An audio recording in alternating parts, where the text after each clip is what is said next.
बहुत ही सत्कारयोग अध्यापक साहिबान ਅਤੇ प्यारे विद्यार्थियों, सारिਆਂ ਨੂੰ प्यार भरी सत श्री अकाल।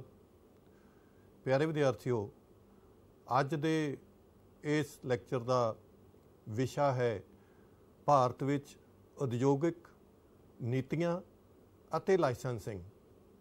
ਇਸ ਤੋਂ ਪਹਿਲੇ ਲੈਕਚਰ ਦੇ ਵਿੱਚ ਆਪਾਂ ਭਾਰਤ ਦੇ ਵਿੱਚ ਉਦਯੋਗਾਂ ਦੀ ਮਹੱਤਤਾ, ਉਹਨਾਂ ਦੀਆਂ ਸਮੱਸਿਆਵਾਂ ਅਤੇ ਸਰਕਾਰ ਵੱਲੋਂ ਕੀਤੇ ਗਏ ਯਤਨਾਂ ਦੇ ਬਾਰੇ ਆਪਾਂ ਪੜ੍ਹਿਆ ਸੀ, ਗੱਲਬਾਤ ਕੀਤੀ ਸੀ। ਤੇ ਅੱਜ ਦੇ ਇਸ ਲੈਕਚਰ ਦੇ ਵਿੱਚ ਆਪਾਂ ਉਦਯੋਗਿਕ ਨੀਤੀਆਂ ਬਾਰੇ ਗੱਲ ਕਰਾਂਗੇ।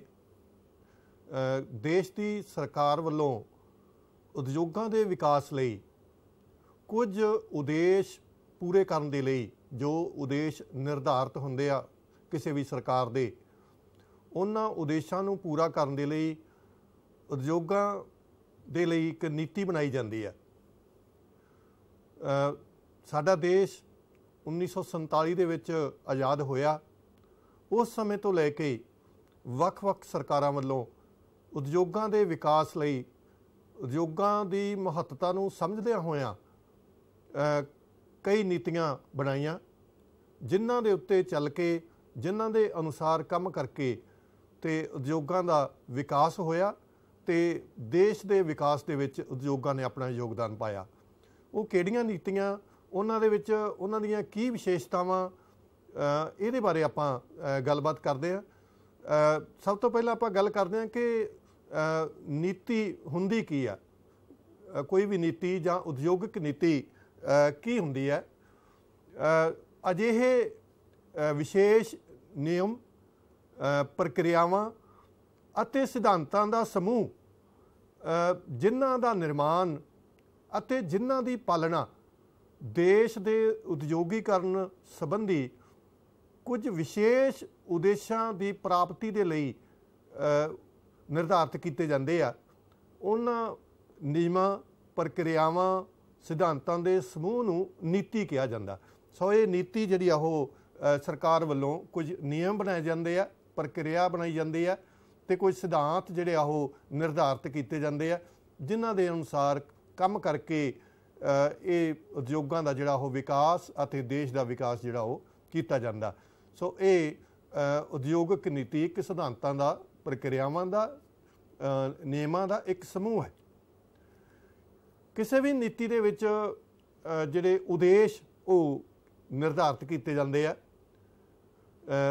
ਸਭ ਤੋਂ ਪਹਿਲਾਂ ਕਿ ਤੇਜ਼ ਉਦਯੋਗੀਕਰਨ, ਜਿਹੜਾ ਉਦਯੋਗੀਕਰਨ ਨੂੰ ਤੇਜ਼ ਕਰਨ ਵਾਸਤੇ ਨੀਤੀ ਜਿਹੜੀ ਆ ਉਹ ਬਣਾਈ ਜਾਂਦੀ ਹੈ। ਫਿਰ ਨੀਤੀ ਬਣਾਉਣ ਦਾ ਉਦੇਸ਼ ਹੁੰਦਾ ਕਿ ਦੇਸ਼ ਦੇ ਵਿੱਚ ਰੁਜ਼ਗਾਰ ਦੀ ਸਿਰਜਣਾ ਕੀਤੀ ਜਾ ਸਕੇ, ਵੱਧ ਤੋਂ ਵੱਧ ਰੁਜ਼ਗਾਰ ਸਿਰਜਿਆ ਜਾਵੇ ਉਦਯੋਗਾਂ ਦੇ ਰਾਹੀਂ। ਅਜਿਹੀ ਨੀਤੀ ਜਿਹੜੀ ਆ ਉਹ ਬਣਾਈ ਜਾਂਦੀ ਹੈ। ਆਰਥਿਕ ਵਿਕਾਸ ਦੇ ਲਈ ਨੀਤੀ ਬਣਾਈ ਜਾਂਦੀ ਹੈ ਕਿ ਅਜਿਹੀ ਪ੍ਰਕਿਰਿਆ ਨੂੰ ਅਪਣਾਇਆ ਜਾਵੇ ਜਿਹਦੇ ਨਾਲ ਦੇਸ਼ ਦਾ ਆਰਥਿਕ ਵਿਕਾਸ ਤੇਜ਼ ਹੋਵੇ ਅਤੇ ਸੰਤੁਲਿਤ ਵਿਕਾਸ ਹੋਵੇ, ਸਾਰੇ ਦੇਸ਼ ਦਾ ਸੰਤੁਲਿਤ ਵਿਕਾਸ ਹੋਵੇ। ਫਿਰ ਨਿੱਜੀ ਖੇਤਰ ਅਤੇ ਵਿਦੇਸ਼ੀ ਪੂੰਜੀ ਦਾ ਨਿਯੰਤਰਣ ਕੀਤਾ ਜਾ ਸਕੇ। ਨਿੱਜੀ ਖੇਤਰ ਨੂੰ ਨਿਯੰਤਰਣ ਕਰਨਾ ਵੀ ਜ਼ਰੂਰੀ ਹੈ ਅਤੇ ਵਿਦੇਸ਼ੀ ਪੂੰਜੀ ਦਾ ਨਿਯੰਤਰਣ ਕਰਨਾ ਵੀ ਜ਼ਰੂਰੀ ਹੈ। ਇਹਦੇ ਲਈ ਨੀਤੀ ਜਿਹੜੀ ਆ ਉਹ ਬਣਾਈ ਜਾਂਦੀ ਆ, ਇਹ ਉਦੇਸ਼ ਰੱਖੇ ਜਾਂਦੇ ਆ। ਆਮ ਲੋਕਾਂ ਦੇ ਰਹਿਣ ਸਹਿਣ ਦੇ ਪੱਧਰ ਵਿੱਚ ਸੁਧਾਰ ਕਰਨ ਦੇ ਲਈ ਨੀਤੀ ਬਣਾਈ ਜਾਂਦੀ ਆ। ਇਹ ਉਦੇਸ਼ ਰੱਖੇ ਜਾਂਦੇ ਆ ਕਿ ਲੋਕਾਂ ਦਾ, ਆਮ ਲੋਕਾਂ ਦਾ ਰਹਿਣ ਸਹਿਣ ਦਾ ਪੱਧਰ ਉੱਚਾ ਹੋਵੇ ਤੇ ਦੇਸ਼ ਆਤਮ ਨਿਰਭਰਤਾ ਨੂੰ ਪ੍ਰਾਪਤ ਕਰੇ, ਕਿ ਅਸੀਂ ਜਿਹੜੀਆਂ ਆਯਾਤ ਵਾਲੀਆਂ ਵਸਤੂਆਂ ਦੇ ਉੱਤੇ ਹੀ ਅਸੀਂ ਜਿਹੜੇ ਆ ਉਹ ਨਿਰਭਰ ਨਾ ਹੋਈਏ। ਅਸੀਂ ਆਪਣੇ ਵਸਤੂਆਂ ਆਪ ਆਪਣੇ ਦੇਸ਼ ਦੇ ਵਿੱਚ ਬਣਾ ਕੇ ਅਸੀਂ ਆਤਮ ਨਿਰਭਰ ਬਣ ਸਕੀਏ। ਇਹ ਉਦੇਸ਼ ਨਿਰਧਾਰਿਤ ਕੀਤੇ ਜਾਂਦੇ ਆ। 1947 ਤੋਂ ਬਾਅਦ, ਦੇਸ਼ ਆਜ਼ਾਦ ਹੋਣ ਤੋਂ ਬਾਅਦ ਹੁਣ ਤੱਕ ਦੀਆਂ ਇਹ 5 ਉਦਯੋਗਿਕ ਨੀਤੀਆਂ ਜਿਹੜੀਆਂ ਉਹ ਬਣਾਈਆਂ ਗਈਆਂ। 1948 ਦੀ ਨੀਤੀ ਉਦਯੋਗਿਕ ਨੀਤੀ, 1956 ਦੀ ਉਦਯੋਗਿਕ ਨੀਤੀ, 1977 ਦੀ ਉਦਯੋਗਿਕ ਨੀਤੀ, 1980 ਦੀ ਉਦਯੋਗਿਕ ਨੀਤੀ ਅਤੇ 1991 ਦੀ ਉਦਯੋਗਿਕ ਨੀਤੀ। ਇਹਨਾਂ ਬਾਰੇ ਆਪਾਂ ਸੰਖੇਪ ਦੇ ਵਿੱਚ ਜਾਣਕਾਰੀ ਹਾਸਲ ਕਰਾਂਗੇ। ਤਾਂ ਸਭ ਤੋਂ ਪਹਿਲਾਂ 1948 ਦੀ ਉਦਯੋਗਿਕ ਨੀਤੀ। ਇਹ ਪਹਿਲੀ ਉਦਯੋਗਿਕ ਨੀਤੀ ਹੈ। ਇਹਦੇ ਬਾਰੇ ਤੁਹਾਨੂੰ ਇੱਕ ਪ੍ਰਸ਼ਨ ਵੀ ਪੁੱਛਿਆ ਜਾ ਸਕਦਾ ਕਿ ਭਾਰਤ ਦੀ ਪਹਿਲੀ ਉਦਯੋਗਿਕ ਨੀਤੀ ਕਦੋਂ ਘੋਸ਼ਿਤ ਕੀਤੀ ਗਈ।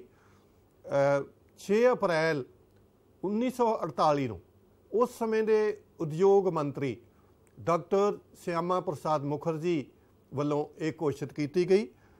ਇਹ ਡੇਟ ਤੁਹਾਡੇ ਲਈ ਨੋਟ ਕਰਨ ਵਾਲੀ ਹੈ, 6 ਅਪ੍ਰੈਲ 1948।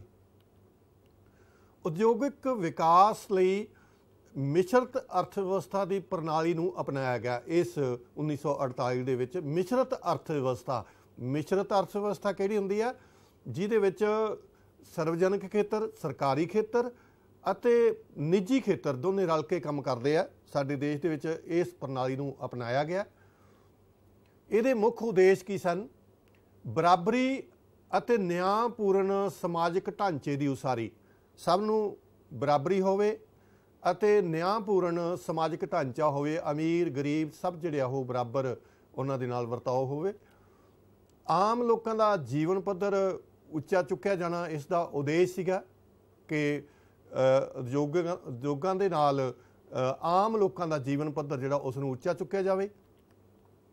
ਵੱਧ ਰਹੀ ਵਸੋਂ ਦੀਆਂ ਲੋੜਾਂ ਪੂਰੀਆਂ ਕਰਨ ਲਈ ਉਤਪਾਦਨ ਨੂੰ ਵਧਾਉਣਾ ਇਸ ਦਾ ਉਦੇਸ਼ ਰੱਖਿਆ ਗਿਆ ਕਿ ਆਬਾਦੀ ਜਿਹੜੀ ਉਹ ਤੇਜ਼ੀ ਨਾਲ ਵੱਧ ਰਹੀ ਸੀ ਅਤੇ ਉਹਦੇ ਵਾਸਤੇ ਉਹਦੇ ਨਾਲ ਲੋੜਾਂ ਵੀ ਵੱਧਦੀਆਂ, ਤਾਂ ਉਹਨਾਂ ਲੋੜਾਂ ਨੂੰ ਪੂਰਾ ਕਰਨ ਦੇ ਲਈ ਜਿਹੜਾ ਇਹ ਉਦੇਸ਼ ਇਸ ਨੀਤੀ ਦਾ ਰੱਖਿਆ ਗਿਆ। ਰੁਜ਼ਗਾਰ ਦੇ ਮੌਕੇ ਪੈਦਾ ਕਰਨਾ ਇਸ ਨੀਤੀ ਦਾ ਉਦੇਸ਼ ਸੀ। ਇਹਨਾਂ ਉਦੇਸ਼ਾਂ ਨੂੰ ਮੁੱਖ ਰੱਖ ਕੇ ਇਹ ਜਿਹੜੀ ਨੀਤੀ ਆ ਉਹ ਬਣਾਈ ਗਈ। ਜਿਹੜੇ ਵੱਡੇ ਪੈਮਾਨੇ ਦੇ ਉਦਯੋਗ ਸੀ ਉਹਨਾਂ ਨੂੰ 4 ਸ਼੍ਰੇਣੀਆਂ ਦੇ ਵਿੱਚ ਵੰਡਿਆ ਗਿਆ। ਪਹਿਲੀ ਸ਼੍ਰੇਣੀ ਦੇ ਵਿੱਚ ਸਰਵਜਨਕ ਖੇਤਰ ਦੇ ਉਦਯੋਗ, ਜਿਹੜੇ ਨਿਰੋਲ ਸਰਕਾਰੀ ਖੇਤਰ ਦੇ ਉਦਯੋਗ ਸੀ। ਦੂਸਰਾ ਜਿਹੜੀ ਕੈਟੇਗਰੀ ਆ ਉਹ ਹੈ ਸਰਵਜਨਕ ਅਤੇ ਨਿੱਜੀ ਖੇਤਰ ਦੇ ਉਦਯੋਗ, ਦੋਨਾਂ ਖੇਤਰਾਂ ਦੇ ਉਦਯੋਗ। ਤੀਸਰੀ ਸ਼੍ਰੇਣੀ ਦੇ ਵਿੱਚ ਨਿਯੰਤਰਿਤ ਅਤੇ ਨਿੱਜੀ ਖੇਤਰ ਦੇ ਉਦਯੋਗਾਂ ਨੂੰ ਰੱਖਿਆ ਗਿਆ ਅਤੇ ਚੌਥੀ ਸ਼੍ਰੇਣੀ ਦੇ ਵਿੱਚ ਨਿੱਜੀ ਅਤੇ ਸਹਿਕਾਰੀ ਖੇਤਰ ਦੇ ਉਦਯੋਗਾਂ ਨੂੰ ਸ਼ਾਮਲ ਕੀਤਾ ਗਿਆ। ਤਾਂ ਪਹਿਲੀ ਸ਼੍ਰੇਣੀ ਦੇ ਵਿੱਚ ਦੇਸ਼ ਦੀ ਸੁਰੱਖਿਆ ਦੇ ਨਜ਼ਰੀਏ ਤੋਂ ਮਹੱਤਵਪੂਰਨ ਉਦਯੋਗਾਂ ਨੂੰ ਰੱਖਿਆ ਗਿਆ। ਇਹਨਾਂ ਦੀ ਸਥਾਪਨਾ ਅਤੇ ਵਿਕਾਸ ਦੀ ਸਾਰੀ ਜ਼ਿੰਮੇਵਾਰੀ ਸਿਰਫ ਸਰਵਜਨਕ ਖੇਤਰ ਦੀ ਸੀ, ਸਰਕਾਰੀ ਖੇਤਰ ਦੀ ਜ਼ਿੰਮੇਵਾਰੀ ਸੀ। ਇਹਦੇ ਵਿੱਚ ਮੁੱਖ ਤੌਰ 'ਤੇ ਜਿਹੜੇ ਉਦਯੋਗ ਆ ਹਥਿਆਰ ਅਤੇ ਗੋਲਾ ਬਰੂਦ ਬਣਾਉਣ ਵਾਲੇ ਅਤੇ ਪਰਮਾਣੂ ਸ਼ਕਤੀ ਦੇ ਵਾਲੇ ਜਿਹੜੇ ਉਦਯੋਗ ਆ ਉਹਨਾਂ ਨੂੰ ਇਹਦੇ 'ਚ ਸ਼੍ਰੇਣੀ ਏ ਦੇ ਵਿੱਚ ਰੱਖਿਆ ਗਿਆ। ਬੀ ਸ਼੍ਰੇਣੀ ਦੇ ਵਿੱਚ 6 ਮੁੱਢਲੇ ਉਦਯੋਗਾਂ ਨੂੰ ਸ਼ਾਮਲ ਕੀਤਾ ਗਿਆ। ਉਹਨਾਂ ਦੇ ਵਿੱਚ ਨਿਵੇਸ਼ ਕਰਨਾ ਸਰਵਜਨਕ ਅਤੇ ਨਿੱਜੀ ਖੇਤਰ ਦੋਨੇ ਹੀ ਕਰ ਸਕਦੇ ਸਨ। ਕੋਈ ਵੀ ਨਿਵੇਸ਼ ਕਰ ਸਕਦਾ, ਸਰਵਜਨਕ ਖੇਤਰ ਵੀ ਕਰ ਸਕਦਾ ਅਤੇ ਨਿੱਜੀ ਖੇਤਰ ਵੀ ਉਹਦੇ ਵਿੱਚ ਨਿਵੇਸ਼ ਕਰ ਸਕਦਾ।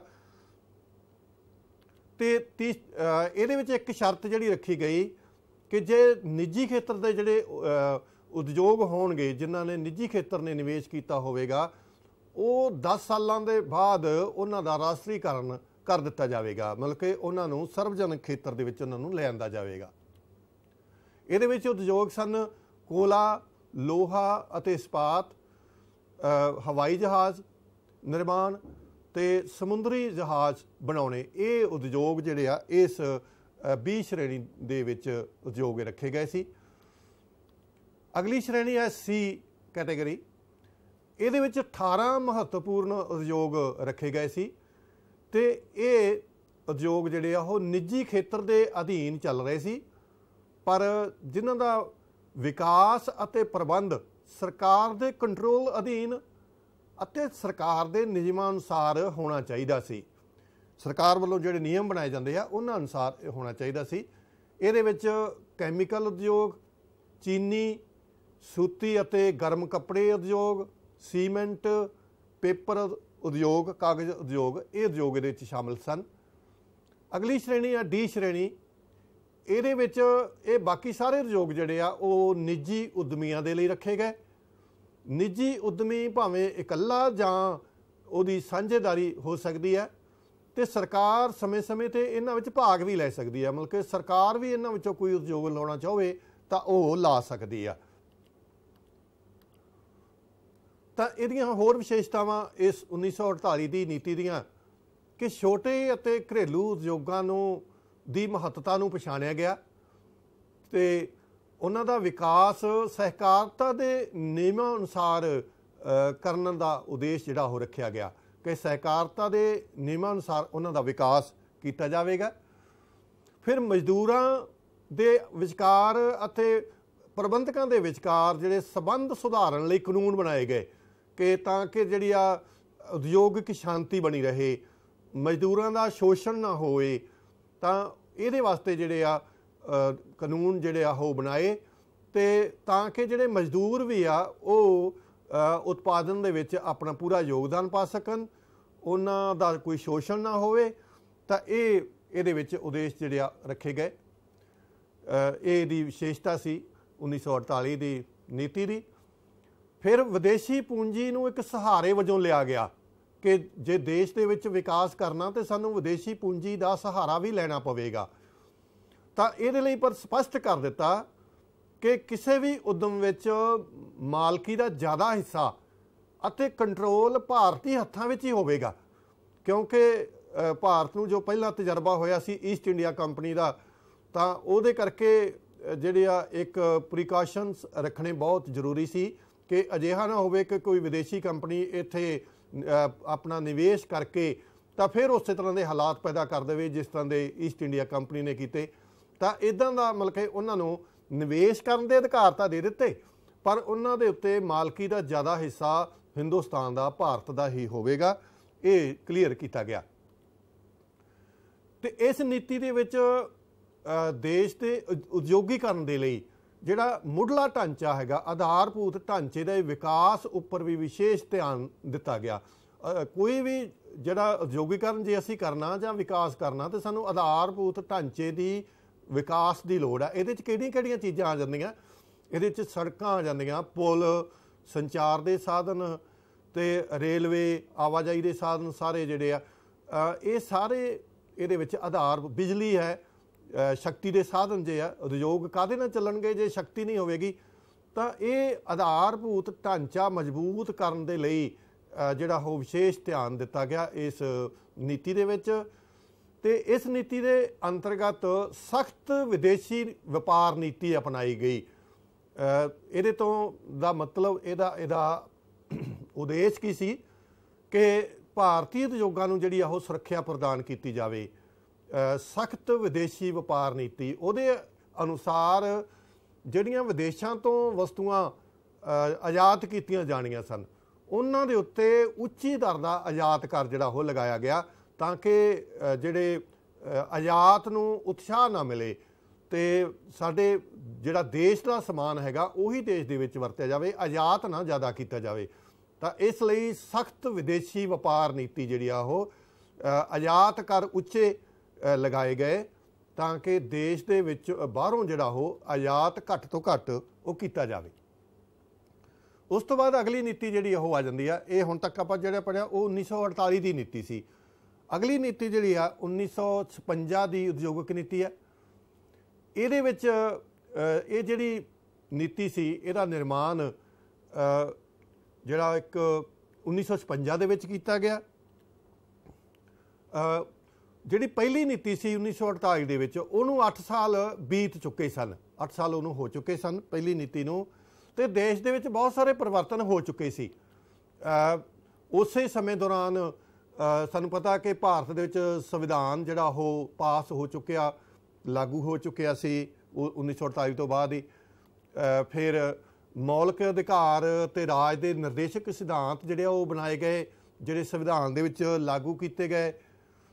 ਤੇ ਪਹਿਲੀ 5 ਸਾਲਾ ਯੋਜਨਾ ਜਿਹੜੀ ਆ ਉਹ ਵੀ ਸਮਾਪਤੀ ਉਹਦੀ ਹੋ ਗਈ ਸੀ ਤੇ ਉਹਦੇ ਵਿੱਚੋਂ ਵੀ ਜਿਹੜੇ ਬੜੇ ਅੱਛੇ ਅਨੁਭਵ ਪ੍ਰਾਪਤ ਹੋਏ ਸੀ ਉਹਨਾਂ ਦੇ ਆਧਾਰ ਦੇ ਉੱਤੇ ਹੀ ਇਹ ਨੀਤੀ ਦਾ ਜਿਹੜਾ ਉਹ ਨਿਰਮਾਣ ਕਰਨ ਬਾਰੇ ਸੋਚਿਆ ਗਿਆ।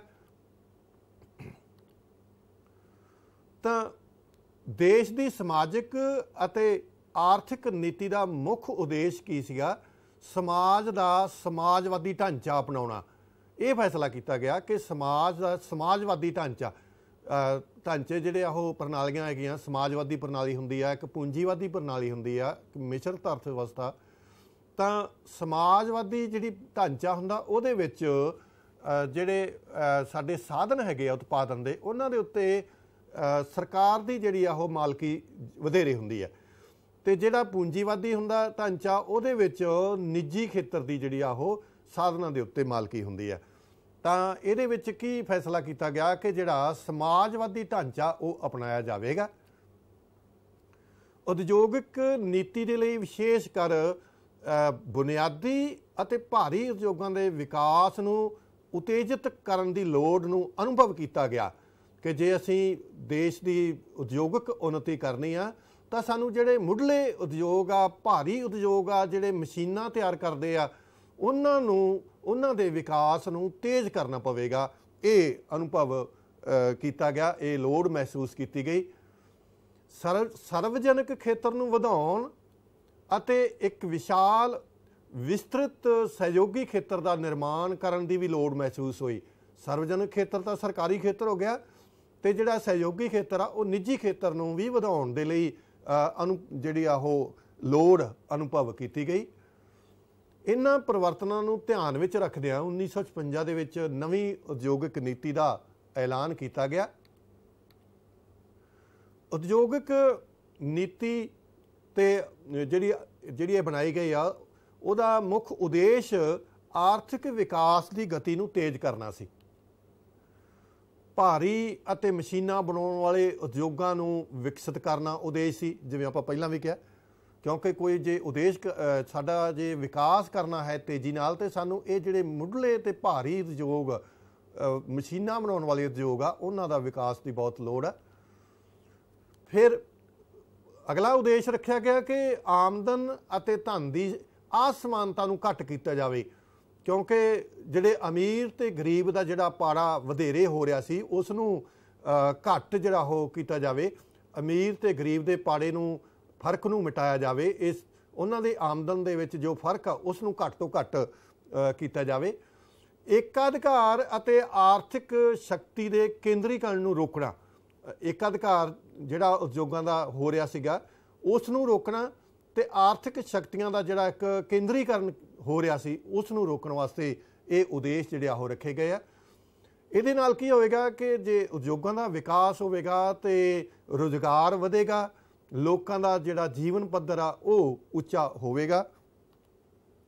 ਤਾਂ ਇਸ ਨੀਤੀ ਦੀਆਂ ਮੁੱਖ ਵਿਸ਼ੇਸ਼ਤਾਵਾਂ ਦੇ ਵਿੱਚ ਪਹਿਲਾਂ ਤਾਂ ਜਿਹੜੇ ਉਦਯੋਗ ਸੀ ਉਹਨਾਂ ਨੂੰ ਇਹ 3 ਸ਼੍ਰੇਣੀਆਂ ਦੇ ਵਿੱਚ ਉਹਨਾਂ ਦਾ ਵਰਗੀਕਰਨ ਜਿਹੜਾ ਉਹ ਕੀਤਾ। ਸੂਚੀ A, B ਅਤੇ C ਦੇ ਵਿੱਚ ਇਹਨਾਂ ਨੂੰ ਰੱਖਿਆ। ਤਾਂ ਇਹ ਸੂਚੀ A ਦੇ ਵਿੱਚ 17 ਉਦਯੋਗ ਜਿਹੜੇ ਉਹ ਰੱਖੇ ਗਏ। ਇਹਨਾਂ ਦੇ ਉੱਤੇ ਸਿਰਫ ਜਿਹੜਾ ਉਹ ਰਾਜ ਸਰਕਾਰ ਦਾ ਹੀ ਜਿਹੜਾ ਮਤਲਬ ਕਿ ਸਰਕਾਰ ਨੂੰ ਹੀ ਅਧਿਕਾਰ ਪ੍ਰਾਪਤ ਸੀ। ਇਸ ਸੂਚੀ ਦੇ ਵਿੱਚ ਜਿੰਨੇ ਵੀ ਉਦਯੋਗ ਸੀਗੇ ਉਹਨਾਂ 'ਚ ਨਿਵੇਸ਼ ਕਰਨਾ, ਉਹਨਾਂ ਨੂੰ ਸਥਾਪਿਤ ਕਰਨਾ, ਇਹ ਸਰਕਾਰ ਦੇ ਅਧਿਕਾਰ ਦੇ ਵਿੱਚ ਸੀ। ਸਰਕਾਰ ਨੂੰ ਹੀ ਇੱਕ ਅਧਿਕਾਰ ਪ੍ਰਾਪਤ ਸੀ। ਇੱਕ ਅਧਿਕਾਰ ਹੁੰਦਾ, ਇੱਕ ਦਾ ਅਧਿਕਾਰ, ਹੋਰ ਕਿਸੇ ਦਾ ਅਧਿਕਾਰ ਨਹੀਂ। ਇਹਨਾਂ 17 ਉਦਯੋਗਾਂ 'ਤੇ ਸਰਕਾਰ ਦਾ ਹੀ ਅਧਿਕਾਰ ਸੀ।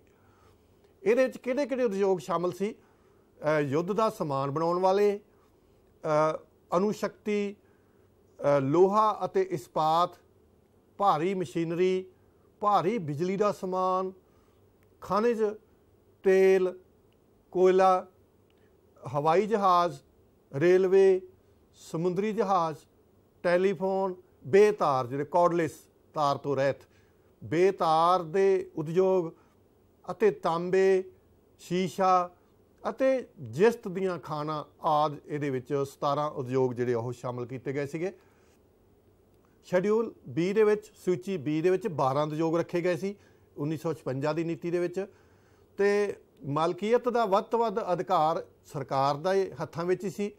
ਨਵੀਆਂ ਇਕਾਈਆਂ ਨੂੰ ਲਗਾਉਣ ਦੇ ਵਿੱਚ ਵੀ ਸਰਕਾਰ ਹੀ ਪਹਿਲ ਕਦਮੀ ਕਰਦੀ ਸੀ, ਤੇ ਨਿੱਜੀ ਉਦਮਾਂ ਨੂੰ ਵੀ ਇਸ ਖੇਤਰ ਵਿੱਚ ਵਿਕਾਸ ਕਰਨ ਦੇ ਜਿਹੜੇ ਉਹ ਮੌਕੇ ਉਹ ਦਿੱਤੇ ਗਏ। ਇਹਦੇ ਵਿੱਚ ਮੁੱਖ ਉਦਯੋਗ ਐਲੂਮੀਨੀਅਮ, ਮਸ਼ੀਨਰੀ, ਔਜ਼ਾਰ, ਜ਼ਰੂਰੀ ਦਵਾਈਆਂ, ਰਸਾਇਣਿਕ ਖਾਦਾਂ, ਸੜਕੀ ਆਵਾਜਾਈ, ਸਮੁੰਦਰੀ ਆਵਾਜਾਈ, ਅਤੇ ਖਣਿਜ ਮਸ਼ੀਨਾਂ ਆਦਿ ਦੇ ਉਦਯੋਗ ਜਿਹੜੇ ਆ ਇਹਦੇ 'ਚ ਸ਼ਾਮਲ ਕੀਤੇ ਗਏ। ਤੀਸਰੀ ਸੂਚੀ ਸ਼ੈਡਿਊਲ ਸੀ ਦੇ ਵਿੱਚ ਬਾਕੀ ਸਾਰੇ ਉਦਯੋਗਾਂ ਨੂੰ ਰੱਖਿਆ ਗਿਆ ਤੇ ਨਿੱਜੀ ਉਦਮਾਂ ਨੂੰ ਇਸ ਖੇਤਰ ਦੇ ਵਿੱਚ ਸਥਾਪਨਾ ਅਤੇ ਵਿਕਾਸ ਕਰਨ ਦੀ ਜ਼ਿੰਮੇਵਾਰੀ ਜਿਹੜੀ ਆ ਉਹ ਦਿੱਤੀ ਗਈ ਕਿ ਨਿੱਜੀ ਉਦਮੀ ਜਿਹੜੇ ਆ ਉਹ ਉਦਯੋਗ ਲਗਾ ਸਕਦੇ ਆ, ਸਥਾਪਿਤ ਕਰ ਸਕਦੇ ਆ ਤੇ ਉਹਨਾਂ ਦਾ ਵਿਕਾਸ ਕਰ ਸਕਦੇ ਆ। ਨਿੱਜੀ ਖੇਤਰ ਨੂੰ ਸਰਕਾਰ ਦੇ ਸਖਤ ਨਿਯੰਤਰਣ ਹੇਠ ਤੇ ਸਰਕਾਰੀ ਕਾਨੂੰਨਾਂ ਦੇ ਅਨੁਸਾਰ ਹੀ ਕਾਰਜ ਕਰਨਾ ਸੀ। ਮੈਂ ਉਹ ਇੰਨੇ ਵੀ ਆਜ਼ਾਦ ਨਹੀਂ ਸੀ ਕਿ ਉਹ ਸਰਕਾਰੀ ਨਿਯਮਾਂ ਦੀ ਪਰਵਾਹ ਨਾ ਕਰਨ। ਉਹਨਾਂ ਨੂੰ ਸਰਕਾਰ ਦੇ ਜਿਹੜੇ ਸਖਤ ਨਿਯੰਤਰਣ ਕੰਟਰੋਲ ਹੈ ਸਰਕਾਰ ਦਾ, ਉਹਦੇ ਅਨੁਸਾਰ ਅਤੇ ਸਰਕਾਰੀ ਕਾਨੂੰਨਾਂ ਦੇ ਅਨੁਸਾਰ ਉਹਨਾਂ ਨੂੰ ਕੰਮ ਕਰਨ ਦੀ ਜਿਹੜੀ ਆ ਉਹ ਆਗਿਆ ਦਿੱਤੀ ਗਈ ਸੀ। ਇਸ ਨੀਤੀ ਦੇ ਵਿੱਚ ਨਿੱਜੀ ਖੇਤਰ ਦੇ ਨਾਲ ਵੀ ਉਚਿਤ ਵਿਵਹਾਰ ਕੀਤਾ ਗਿਆ। ਉਦਯੋਗਾਂ ਦੇ ਲਈ ਜਿਹੜਾ ਉਹ ਸ਼ਕਤੀ ਪਾਵਰ ਸੈਕਟਰ ਜਿਹੜਾ ਹੈਗਾ ਜੇ ਬਿਜਲੀ ਵਗੈਰਾ ਉਹਦਾ ਵੀ ਪ੍ਰਬੰਧ ਕੀਤਾ ਗਿਆ। ਆਵਾਜਾਈ ਅਤੇ ਵਿੱਤ ਸੰਬੰਧੀ ਸਹੂਲਤਾਂ ਨੂੰ ਉਤਸ਼ਾਹਿਤ ਕੀਤਾ ਗਿਆ ਤਾਂ ਕਿ ਵੱਧ ਤੋਂ ਵੱਧ ਨਿੱਜੀ ਖੇਤਰ ਵੀ ਉਤਸ਼ਾਹਿਤ ਹੋਵੇ ਤੇ ਉਦਯੋਗ ਲਗਾ ਸਕੇ ਤੇ ਉਹਨਾਂ ਦੇ ਨਾਲ ਸਮਾਨਤਾ ਅਤੇ ਸੁਤੰਤਰਤਾ ਵਾਲਾ ਜਿਹੜਾ ਵਿਵਹਾਰ ਉਹ ਕੀਤਾ ਗਿਆ। ਫਿਰ ਕੁਟੀਰ ਅਤੇ ਛੋਟੇ ਉਦਯੋਗਾਂ ਦੇ ਸੰਬੰਧੀ ਨੂੰ ਵੀ ਕਾਫੀ ਮਹੱਤਵ ਦਿੱਤਾ ਗਿਆ ਕਿਉਂਕਿ ਇਹਦੇ ਨਾਲ ਕਾਫੀ ਜਿਹੜੇ ਉਹ ਰੁਜ਼ਗਾਰ ਪੈਦਾ ਕਰਦੇ ਆ ਇਹ ਛੋਟੇ ਜਿਹੜੇ ਕੁਟੀਰ ਤੇ ਛੋਟੇ ਉਦਯੋਗ ਤੇ ਧਨ ਦੀ ਵੰਡ ਦੀਆਂ ਜਿਹੜੀ ਅਸਮਾਨਤਾ ਹੈਗੀ ਆ ਉਹਨੂੰ ਵੀ ਖਤਮ ਕਰਦੇ ਆ ਇਹ ਉਦਯੋਗ। ਜਿਹੜੇ ਗਰੀਬ ਲੋਕ ਹੈਗੇ ਆ ਉਹਨਾਂ ਨੂੰ ਵੀ ਉੱਪਰ ਉੱਠਣ ਦਾ ਮੌਕਾ ਮਿਲਦਾ ਤੇ ਸਥਾਨਕ ਪੂੰਜੀ ਦਾ ਜਿਹੜਾ ਉਚਿਤ ਪ੍ਰਯੋਗ ਵੀ ਕੁਸ਼ਲਤਾ ਦੇ ਨਾਲ ਕੀਤਾ ਜਾ ਸਕਦਾ ਇਹਨਾਂ ਉਦਯੋਗਾਂ ਦਾ। ਤਾਂ ਇਹਨਾਂ ਵੱਲ ਵੀ ਵਿਸ਼ੇਸ਼ ਧਿਆਨ ਜਿਹੜਾ ਉਹ ਦਿੱਤਾ ਗਿਆ ਇਸ ਨੀਤੀ ਦੇ ਵਿੱਚ। ਫਿਰ ਸੰਤੁਲਿਤ ਖੇਤਰੀ ਵਿਕਾਸ ਕਰਨ ਦੇ ਲਈ ਵੀ ਜਿਹੜਾ ਨੀਤੀ ਬਣਾਈ ਗਈ ਹੈ ਕਿ ਜਿਹੜੇ ਦੇਸ਼ ਦੇ ਵੱਖ-ਵੱਖ ਭਾਗਾਂ ਦੇ ਵਿੱਚ ਉਦਯੋਗਾਂ ਦੇ ਸੰਤੁਲਿਤ ਵਿਕਾਸ ਦੀ ਵਿਸ਼ੇਸ਼ ਵਿਵਸਥਾ ਕੀਤੀ ਗਈ ਹੈ ਕਿਉਂਕਿ ਸਾਰੇ ਖੇਤਰ ਜਿਹੜੇ ਆ ਉਹ ਦੇਸ਼ ਦੇ ਉਹਨਾਂ ਦੇ ਵਿੱਚ ਜੇ ਸਮਾਨਤਾ ਦੇ ਨਾਲ ਜੇ ਸੰਤੁਲਿਤ ਵਿਕਾਸ ਹੋਵੇਗਾ ਤਾਂ ਸਾਰਾ ਦੇਸ਼ ਵਿਕਾਸ ਕਰੇਗਾ। ਜੇ ਅਸੀਂ ਕੁਝ ਖੇਤਰਾਂ ਦਾ ਵਿਕਾਸ ਕਰ ਦੇਵਾਂਗੇ ਤਾਂ ਸਾਰੇ ਦੇਸ਼ ਦਾ ਵਿਕਾਸ ਨਹੀਂ ਹੋ ਸਕਦਾ। ਤਾਂ ਇਸ ਨੀਤੀ ਦੇ ਵਿੱਚ ਉਹਨਾਂ ਪਿਛੜੇ ਖੇਤਰਾਂ ਦੇ ਵੱਲ ਵੀ ਵਿਸ਼ੇਸ਼ ਧਿਆਨ ਦਿੱਤਾ ਗਿਆ, ਉੱਥੇ ਉਦਯੋਗ ਸਥਾਪਿਤ ਕਰਨ ਦੇ ਲਈ ਨੀਤੀ ਬਣਾਈ ਗਈ। ਫਿਰ ਤਕਨੀਕੀ ਕਰਮਚਾਰੀ ਅਤੇ ਪ੍ਰਬੰਧਕ। ਤਕਨੀਕ ਤੋਂ ਬਿਨਾਂ ਉਦਯੋਗਾਂ ਦੇ ਵਿੱਚ ਉਤਪਾਦਨ ਨੂੰ ਵਧਾਇਆ ਨਹੀਂ ਜਾ ਸਕਦਾ। ਇਸ ਲਈ ਨਿੱਜੀ ਖੇਤਰ ਅਤੇ ਸਰਵਜਨਕ ਖੇਤਰ ਇਹਨਾਂ ਦੋਹਾਂ ਖੇਤਰਾਂ ਦੇ ਵਿੱਚ ਹੀ ਜਿਹੜੇ ਕਰਮਚਾਰੀ ਆ ਉਹਨਾਂ ਨੂੰ ਤਕਨੀਕੀ ਸਿਖਲਾਈ ਦੇਣ ਦੀ ਵਿਵਸਥਾ ਕੀਤੀ ਗਈ। ਇਹਦੇ ਲਈ ਯੂਨੀਵਰਸਿਟੀਆਂ ਵਿਸ਼ਵ ਵਿਦਿਆਲੇ ਜਿਹੜੇ ਆ ਉਹ ਸਥਾਪਿਤ ਕੀਤੇ ਗਏ ਜਿਹਦੇ ਵਿੱਚ ਬਿਜ਼ਨਸ ਮੈਨੇਜਮੈਂਟ ਵਪਾਰ ਪ੍ਰਬੰਧ ਦੇ ਕੋਰਸ ਸ਼ੁਰੂ ਕੀਤੇ ਗਏ ਤੇ ਜਿਨ੍ਹਾਂ ਦੇ ਵਿੱਚੋਂ ਉਹ ਸਿਖਲਾਈ ਲੈ ਕੇ ਉਹ ਜਿਹੜੇ ਆ ਕੁਸ਼ਲ ਬਣ ਸਕਦੇ ਆ। ਉਹਨਾਂ ਕੋਲ ਤਕਨੀਕੀ ਗਿਆਨ ਜਿਹੜਾ ਉਹ ਇੰਡਸਟਰੀ ਬਾਰੇ ਹੋ ਸਕਦਾ। ਫਿਰ ਕਿਰਤੀਆਂ ਦੇ ਲਈ ਉਚਿਤ ਸਹੂਲਤਾਂ ਦਾ ਪ੍ਰਬੰਧ ਕੀਤਾ ਗਿਆ। ਵਿਸ਼ੇਸ਼ ਸਹੂਲਤਾਂ ਜਿਵੇਂ ਉਦਯੋਗਿਕ ਸ਼ਾਂਤੀ, ਕਿਰਤੀਆਂ ਦਾ ਜੀਵਨ ਪੱਧਰ ਉੱਚਾ ਕਰਨਾ, ਇਹਦੇ ਵੱਲ ਵੀ ਇਸ ਨੀਤੀ ਦੇ ਵਿੱਚ ਧਿਆਨ ਦਿੱਤਾ ਗਿਆ। ਫਿਰ ਸਰਵਜਨਕ ਉਦਮਾਂ ਦਾ ਉਚਿਤ ਪ੍ਰਬੰਧ ਕਰਨ ਦੇ ਲਈ ਨੀਤੀ ਬਣਾਈ ਗਈ। ਸਰਵਜਨਕ ਖੇਤਰ ਦੇ ਜਿਹੜੇ ਪ੍ਰਬੰਧਾਂ ਦਾ ਵਿਕੇਂਦਰੀਕਰਨ ਦੀ ਲੋੜ ਦੇ ਉੱਤੇ ਜ਼ੋਰ ਦਿੱਤਾ ਗਿਆ। ਇਹਦੇ ਨਾਲ ਰਾਜਾਂ ਦੀ ਜਿਹੜੀ ਆਮਦਨ ਦੇ ਵਿੱਚ ਵੀ ਵਾਧਾ ਹੋਵੇਗਾ ਤੇ ਦੇਸ਼ ਦੇ ਜਿਹੜੇ ਸਾਧਨ ਆ ਉਹਨਾਂ ਦੇ ਜਿਹੜਾ ਵਧੇਰੇ ਨਿਵੇਸ਼ ਉਹਦੇ 'ਚ ਕਰ ਸਕਣਗੇ। ਕੁਦਰਤੀ ਸਾਧਨਾਂ ਦਾ ਜਿਹੜਾ ਸਹੀ ਉਪਯੋਗ ਕੀਤਾ ਜਾ ਸਕੇਗਾ। ਵਿਦੇਸ਼ੀ ਪੂੰਜੀ ਨੂੰ ਵੀ ਉਤਸ਼ਾਹਿਤ ਕਰਨ ਦੇ ਲਈ ਉਹਨੂੰ ਵਾਧੂ ਉਹਨਾਂ ਨੂੰ ਜਿਹੜੀ ਛੂਟ ਦਿੱਤੀ ਗਈ ਤਾਂ ਕਿ ਉਹ ਵਿਦੇਸ਼ੀ ਨਿਵੇਸ਼ ਕਰ ਸਕਣ। ਅਗਲੀ ਛੋਟੀ ਜਿਹੀ ਨੀਤੀ ਜਿਹੜੀ ਆ 1977 ਦੇ ਵਿੱਚ ਇਹਦੀ ਘੋਸ਼ਣਾ 23 ਦਸੰਬਰ 1977 ਨੂੰ ਕੀਤੀ ਗਈ। ਜਿਵੇਂ ਜਿਵੇਂ ਸਰਕਾਰਾਂ ਬਣਦੀਆਂ ਉਹ ਆਪਣੀ ਨਵੀਂ ਸਰਕਾਰ ਜਦੋਂ ਆਉਂਦੀ ਆ ਤੇ ਕੁਝ ਨੀਤੀਆਂ ਆਪਣੀਆਂ ਲੈ ਕੇ ਆਉਂਦੀ ਆ ਤਾਂ ਇੱਥੇ ਵੀ ਇੱਕ ਨਵੀਂ ਨੀਤੀ 1977 ਦੇ ਵਿੱਚ ਲਿਆਂਦੀ ਗਈ ਜਿਹਦੇ 'ਚ ਛੋਟੇ ਪੈਮਾਨੇ ਦੇ ਉਦਯੋਗਾਂ ਦੇ ਵਾਧੇ ਅਤੇ ਵਿਸਤਾਰ ਨੂੰ ਮਹੱਤਵ ਦਿੱਤਾ ਗਿਆ। ਕਿਰਤ ਪ੍ਰਧਾਨ ਅਤੇ ਦੇਸੀ ਤਕਨੀਕ ਨੂੰ ਮਹੱਤਵ ਦਿੱਤਾ ਇਸ ਨੀਤੀ ਦੇ ਵਿੱਚ। ਵੱਡੇ ਪੈਮਾਨੇ ਦੇ ਉਦਯੋਗਾਂ ਅਤੇ ਵਪਾਰਕ ਘਰਾਣਿਆਂ ਦੀ ਭੂਮਿਕਾ ਨੂੰ ਮੁੜ ਪਰਿਭਾਸ਼ਿਤ ਕੀਤਾ ਗਿਆ ਤੇ ਜਨਤਕ ਖੇਤਰ ਦੇ ਵਿਸਥਾਰ ਦੇ ਲਈ ਉਪਰਾਲੇ ਕੀਤੇ ਗਏ ਇਹ ਇਸ ਨੀਤੀ ਦੇ ਵਿੱਚ। उस तो बाद 1980 ਦੇ ਵਿੱਚ ਇੱਕ ਹੋਰ ਨੀਤੀ ਜਿਹੜੀ ਆ ਸਰਕਾਰ ਬਦਲਣਾ, ਮੈਂ ਜਿਵੇਂ ਦੱਸਿਆ ਕਿ ਉਹ ਨਵੀਂ ਨੀਤੀ ਜਿਹੜੀ ਆ ਉਹ ਫਿਰ ਆਉਂਦੀ ਆ। ਤਾਂ 3 ਜੁਲਾਈ 1980 ਨੂੰ ਇਸ ਨੀਤੀ ਦੀ ਘੋਸ਼ਣਾ ਕੀਤੀ ਗਈ। ਇਹਨੇ ਨੀਤੀ ਜਿਹੜੀ ਆ 1977 ਦੀ ਨੀਤੀ ਦੀ ਥਾਂ ਲੈ ਲਈ, ਪਰ ਇਹ ਨੀਤੀ ਉਹੀ ਸਰਕਾਰ ਵੱਲੋਂ ਬਣਾਈ ਗਈ ਜਿਸ ਨੇ 1956 ਦੇ ਵਿੱਚ ਬਣਾਈ ਸੀ। ਤਾਂ ਇਹਦੇ ਵਿੱਚ 1956 ਦੀ ਨੀਤੀ ਨੂੰ ਹੀ ਦੇਸ਼ ਵਿੱਚ ਉਦਯੋਗੀਕਰਨ ਦਾ ਮੂਲ ਆਧਾਰ ਸਿਰਜਦੀ ਹੋਈ ਜਿਹੜੀ ਉਹ ਨੀਤੀ ਸਮਝਿਆ ਗਿਆ। ਛੋਟੇ ਪੈਮਾਨੇ ਦੇ ਉਦਯੋਗਾਂ ਦੀ ਭੂਮਿਕਾ ਨੂੰ ਨਿਰਧਾਰਿਤ ਕੀਤਾ ਗਿਆ ਤੇ ਉਹਦੇ 'ਚ ਨਿਵੇਸ਼ ਦੀ ਸੀਮਾ ਨੂੰ ਨਿਰਧਾਰਿਤ ਕੀਤਾ ਗਿਆ। ਉਹਦੀ ਸੀਮਾ ਜਿਹੜੀ ਉਹ ਵਧਾਈ ਗਈ, ਮੁੜ ਨਿਰਧਾਰਿਤ ਕੀਤਾ ਗਿਆ ਉਸ ਨੂੰ। ਵੱਡੇ ਪੈਮਾਨੇ ਦੇ ਉਦਯੋਗਾਂ ਦੇ ਵਿਕਾਸ ਲਈ ਉਪਰਾਲੇ ਕੀਤੇ 1980 ਦੀ ਨੀਤੀ ਦੇ ਵਿੱਚ, ਤੇ ਸੰਤੁਲਿਤ ਖੇਤਰੀ ਵਿਕਾਸ ਤੇ ਮੁੱਢਲਾ ਢਾਂਚਾ, ਆਧਾਰਭੂਤ ਢਾਂਚਾ, ਉਦਯੋਗਿਕ ਰੋਗੀਪੁਣੇ ਦੇ ਪੁਨਰ ਵਿਕਾਸ ਦੇ ਲਈ ਇਹਦੇ ਵਿੱਚ ਨੀਤੀ ਜਿਹੜੀ ਉਹ ਬਣਾਈ ਗਈ। ਤੇ ਹੁਣ ਅਗਲੀ ਇੰਪੋਰਟੈਂਟ ਜਿਹੜੀ ਆ ਨੀਤੀ ਉਹਦੀ ਗੱਲ ਕਰਦੇ ਆਪਾਂ 1991 ਦੀ ਉਦਯੋਗਿਕ ਨੀਤੀ। ਵੈਰੀ ਇੰਪੋਰਟੈਂਟ, ਬਹੁਤ ਚੇਂਜਸ ਆਈਆਂ ਇਹਦੇ ਨਾਲ। ਤੇ ਭਾਰਤ ਸਰਕਾਰ ਨੇ 24 ਜੁਲਾਈ 1991 ਨੂੰ ਇਹ ਨੀਤੀ ਜਿਹੜੀ ਆ ਘੋਸ਼ਣਾ ਕੀਤੀ। ਤਾਂ ਇਹਦਾ ਜਿਹੜਾ ਮੁੱਢਲਾ ਤੱਤ ਜਿਹੜਾ ਸੀ, ਆਧਾਰਭੂਤ ਤੱਤ ਇਸ ਦਾ ਸੀ ਪਰਿਵਰਤਨ ਸਹਿਤ ਨਿਰੰਤਰਤਾ, ਕੰਟੀਨਿਊਟੀ ਵਿਦ ਚੇਂਜ। ਤਾਂ ਇਹਦੇ ਵਿੱਚ ਜਿਹੜਾ ਮੁੱਖ ਉਦੇਸ਼ ਸੀਗਾ ਕਿ ਜਿਹੜੀ ਅਰਥ ਵਿਵਸਥਾ ਨੂੰ ਫਜ਼ੂਲ ਦੇ ਜਿਹੜੇ ਕੰਟਰੋਲ ਆ, ਨਿਯੰਤਰਣ ਜਿਹੜੇ ਲਾਏ ਹੋਏ ਆ, ਉਹਨਾਂ ਤੋਂ ਮੁਕਤ ਕਰਨਾ ਸੀ, ਲਿਬਰਲ ਕਰਨਾ ਸੀ ਉਹਨਾਂ ਨੂੰ, ਤੇ ਉਦਯੋਗਿਕ ਕੁਸ਼ਲਤਾ ਦੇ ਵਿੱਚ ਵਾਧਾ ਕਰਨਾ ਸੀ ਤਾਂ ਜੋ ਦੇਸ਼ ਦਾ ਜਿਹੜਾ ਉਤਪਾਦਨ ਆ ਉਹ ਅੰਤਰਰਾਸ਼ਟਰੀ ਬਾਜ਼ਾਰ ਦੇ ਵਿੱਚ ਮੁਕਾਬਲੇ ਦੇ ਵਿੱਚ ਸ਼ਾਮਲ ਹੋ ਸਕੇ, ਅੰਤਰਰਾਸ਼ਟਰੀ ਬਾਜ਼ਾਰ ਦੇ ਵਿੱਚ ਮੁਕਾਬਲਾ ਕਰ ਸਕੇ, ਇਹਨਾਂ ਉਹਦੀ ਕੁਆਲਿਟੀ ਜਿਹੜੀ ਆ ਇੰਪਰੂਵ ਕੀਤੀ ਜਾਵੇ। ਤਾਂ ਇਹਦੇ 'ਚ ਵੀ ਉਦਯੋਗਾਂ ਨੂੰ 5 ਹਿੱਸਿਆਂ ਦੇ ਵਿੱਚ ਵੰਡਿਆ ਗਿਆ। ਉਦਯੋਗਿਕ ਜਿਹੜੀ ਨੀਤੀ ਆ ਉਸ ਨੂੰ 5 ਹਿੱਸਿਆਂ ਦੇ ਵਿੱਚ ਵੰਡਿਆ ਗਿਆ, ਉਦਯੋਗਾਂ ਨੂੰ ਨਹੀਂ। ਉਸ ਨੀਤੀ ਦੇ 5 ਹਿੱਸੇ ਜਿਹੜੇ ਆ ਉਹ ਬਣਾਏ ਗਏ। ਪਹਿਲਾ ਹਿੱਸਾ ਜਿਹੜਾ ਹੈਗਾ ਉਦਯੋਗਿਕ ਲਾਇਸੈਂਸ ਨੀਤੀ ਦੇ ਨਾਲ ਸੀ। ਦੂਸਰਾ ਜਿਹੜਾ ਉਹ ਵਿਦੇਸ਼ੀ ਪੂੰਜੀ ਨਿਵੇਸ਼ ਦੇ ਨਾਲ, ਵਿਦੇਸ਼ੀ ਤਕਨੀਕ ਸਮਝੌਤੇ, ਜਨਤਕ ਖੇਤਰ ਨਾਲ ਸੰਬੰਧਿਤ ਨੀਤੀ ਅਤੇ ਏਕਾਧਿਕਾਰ ਪ੍ਰਤੀਬੰਧਾਤਮਕ ਵਪਾਰ ਵਿਹਾਰ ਕਾਨੂੰਨ MRTP ਐਕਟ ਦੇ ਨਾਲ ਜਿਹੜੀ ਆ ਇਹਨੂੰ ਵੰਡਿਆ ਗਿਆ। ਤਾਂ ਇਹਦੇ ਵਿੱਚ ਮੁੱਖ ਇਹਦੀ ਜਿਹੜੀ ਆ ਇਹਦੇ 'ਚ ਜਨਤਕ ਖੇਤਰ ਦਾ ਜਿਹੜਾ ਸੰਕੁਚਨ ਕੀਤਾ ਗਿਆ। ਜਿਹੜੇ 17 ਉਦਯੋਗ ਪਹਿਲਾਂ ਸੀ ਉਹ ਘਟਾ ਕੇ 8 ਉਦਯੋਗ ਜਿਹੜਾ ਉਹ ਸਰਵਜਨਕ ਖੇਤਰ ਦੇ ਲਈ ਰੱਖ ਲਏ ਗਏ, ਤੇ ਜਿਹੜੇ ਹੌਲੀ ਹੌਲੀ ਬਾਅਦ ਵਿੱਚ ਘਟ ਕੇ ਸਿਰਫ 2 ਰਹਿ ਗਏ, ਪਰਮਾਣੂ ਊਰਜਾ ਅਤੇ ਰੇਲਵੇ ਆਵਾਜਾਈ।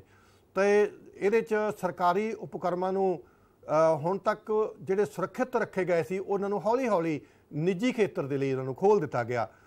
ਲਾਇਸੈਂਸ ਦੀ ਸਮਾਪਤੀ ਕਰ ਦਿੱਤੀ ਗਈ। 5 ਉਦਯੋਗਾਂ ਨੂੰ ਛੱਡ ਕੇ ਬਾਕੀ ਸਾਰੇ ਉਦਯੋਗਾਂ ਦੇ ਵਿੱਚ ਲਾਇਸੈਂਸ ਉਹ ਖਤਮ ਕਰ ਦਿੱਤਾ। ਪੰਜੀਕਰਨ ਜਿਹੜੀ ਰਜਿਸਟ੍ਰੇਸ਼ਨ ਦੀ ਜਿਹੜੀ ਆ ਉਹ ਇੱਕ ਪ੍ਰਕਿਰਿਆ ਸੀ ਉਸ ਨੂੰ ਵੀ ਖਤਮ ਕਰ ਦਿੱਤਾ ਗਿਆ।